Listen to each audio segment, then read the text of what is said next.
Assalamualaikum warahmatullahi wabarakatuh. Baiklah, kami dari kelompok 3 akan mempresentasikan hasil dari kerja kelompok kami, yaitu tentang separatisme. Yang pertama adalah separatisme, suatu gerakan yang bertujuan untuk mendapatkan kedaulatan dan memisahkan suatu wilayah atau kelompok manusia. Biasanya kelompok dengan kesadaran nasional yang tajam dari satu sama lain. Selanjutnya, faktor-faktor terjadinya gerakan separatisme. Yang pertama adalah krisis ekonomi. Krisis ekonomi ditandai merosotnya daya beli masyarakat akibat inflasi dan terpuruknya nilai tukar. Turunnya kemampuan produksi akibat naiknya biaya modal dan terhambatnya kegiatan perdagangan dan jasa akibat rendahnya daya saing. Selanjutnya, krisis politik.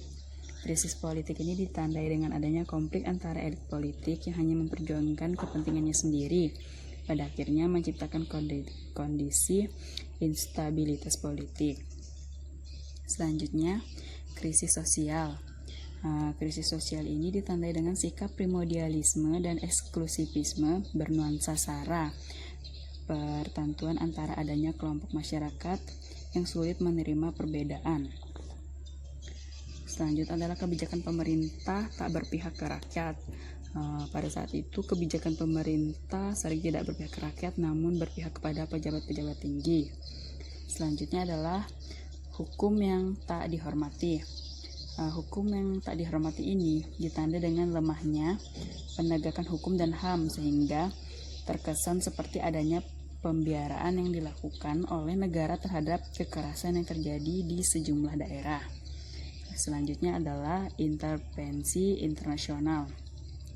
Intervensi internasional ini adalah adanya pihak dari luar negara masuk ke dalam negara yang berupaya untuk memecah belah dan mengambil untung dari perpecahan tersebut dengan menanamkan pengaruhnya terhadap kebijakan politik dan ekonomi negara tersebut. Gerakan-gerakan separatisme di Indonesia. Yang pertama adalah pemberontakan PKI, yang kedua adalah pemberontakan Darul Islam atau DI, dan Tentara Islam Indonesia (TII). Yang ketiga, Pemerintahan Revolusioner Republik Indonesia atau PRRI. Yang keempat, pemberontakan Permesta. Yang kelima, Gerakan Aceh Merdeka atau GAM. Yang keenam, pemberontakan APRA. Yang ketujuh, Republik Maluku Selatan atau RMS. Yang terakhir, Organisasi Papua Merdeka.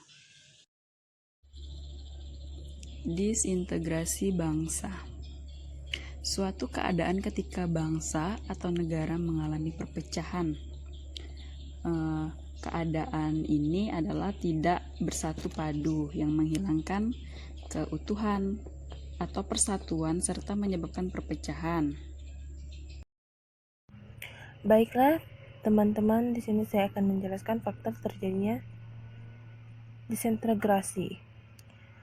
Di sini ada yang pertama, krisis ekonomi.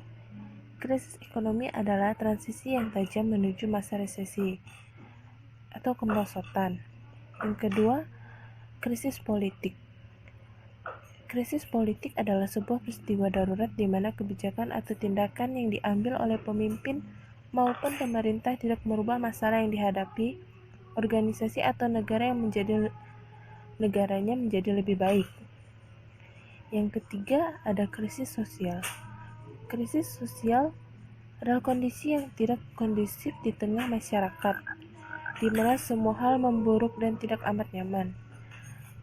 Berbagai bentuk penyimpangan negatif dari konteks sosial yang dapat mengancam operasi bisnis. Dan yang keempat, perbedaan pendapat.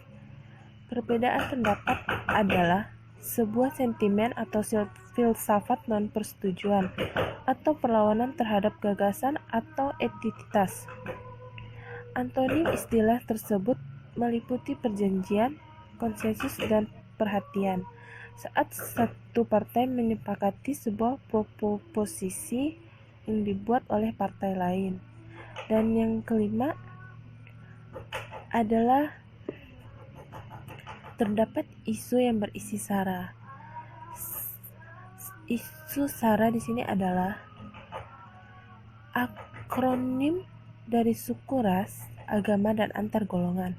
SARA adalah pandangan atau tindakan yang didasari dengan pikiran sentimen mengenai identitas diri yang menyangkut keturunan, agama, kebangsaan, atau kesukuan dan golongan. Dampak disintegrasi bangsa. Yang pertama, rusaknya integrasi sosial, di mana masyarakat dan masyarakat lainnya tidak mengalami keserasian fungsi.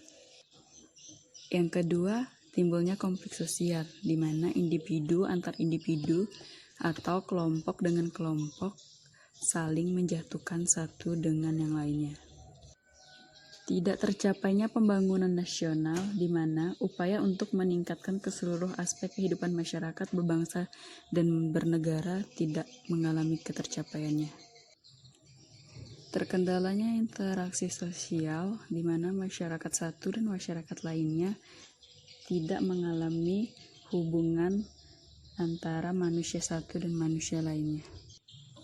Terganggunya hubungan sosial, di mana hubungan sosial antara individu atau kelompok antar kelompok atau individu antar kelompok tidak lagi saling berhubungan. Baiklah, sekian presentasi dari kelompok kami. Jika ada salah kata, kami mohon maaf. Jika ada kekurangan, mohon dimaklumi. Terima kasih.